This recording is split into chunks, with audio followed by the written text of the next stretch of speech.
ustozlar, ota-onalar, saboqdoshlar, yaxshimisizlar? Hammalarning ana til kuniga muborak bo'lsin.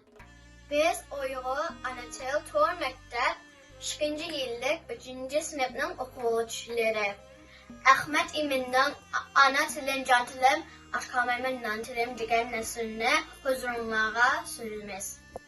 Ey ana tilim, anamning tili. Ey ana tilim, anam bergan til. Men seni anamdek azizlayman.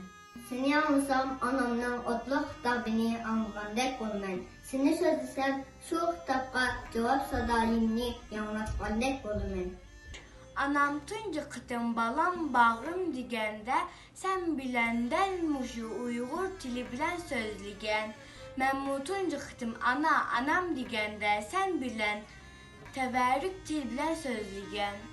Ana tilim, senin her bir tavşunda anamның yakınlık tınıkları var. Senin her bir urğunda anamның nefsi hissiyatına vurguşları var. Senin her bir yanlışında anamның gururu var, iftihari var. Men sen arkalık anamның geçmişlerini tutkan, sen arkalık ecdatlarının kimlikini tutkan. Sen arkalık ana vatanның nimeligini uqqan. Şundak sen arkalık mening uqqan bilgenlerim cık, nahayeti cık. Sen arkalık Orhun Vadisi'deki mengü taşların sırrını uqqan. Ecdatlarımның gülünüş, haraplaşış, tarihi köz aldığımda ayan oldu. Onundaki galiplikka bolgan metiye yürgümni qaqşatdı. Sen arkalık oğul namını meşhur kahramanlık dastanını okudun. Oğuz Hakan'ın Atlan dep nari tartışları yürgünni lerizge saldı. Can tulpanlarının taşkı tekken tuyaklarını çaçırgan uçkun közünü çaklattı. Sen arkalık 12 mukamni anladın. Sen arkalık 12 mukamni to'ldun.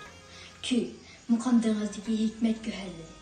Sen arkalık, fakat sen arkalıkla öz kıymetini, karametini namayan kıldı. Şundaq. Ana tilim paraşatlik, batır, emgekcan milletimning tili. Sen bana nurgun narsalarni bildirdin. Sen bana nurgun hikmetlerini şındırdın. Sensiz ben mevcudiyetimni tasavvur kılalmayman. Sensiz ben medeniyetimni tasavvur kılalmayman. Hey ana tilim, analarım sözlügen til, atalarım sözlügen til, kan kerindaşlarım sözlügen til. Sen biz umak balalarının tili. Sen hemmemizin tili. Hemmemizin tili. Sen bilen fakat sen bilen de çıkan. Atamның qaran qizim deganlaridan va xuddi tarafni farq aytadigan kompaska eshiman. Anamның o'ylan qizim deganlaridan va xuddi qorong'ulikni yo'ritadigan mash'alga eshiman. Her cümlende bir hikmet, her cümlende zor kıymet. Her cümlende bir sennet, her cümlende bir rağbet. Şundaq, sen men üçün kuvvet, sen men üçün kudret, sen men üçün söylet, sen men üçün dövlet.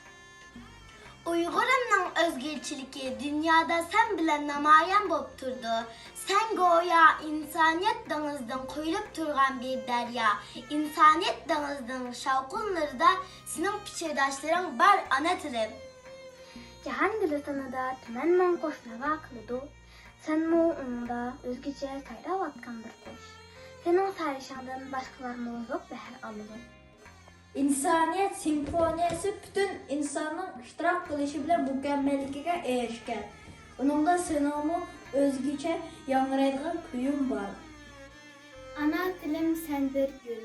Her xil gülni her xil gülge o'xshatganiga o'xshash, men bu seni bir gülge o'xshataman.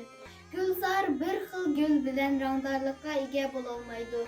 Cahan gülzarlığının rangdarlıkında senin bu bir ölüf dirran var.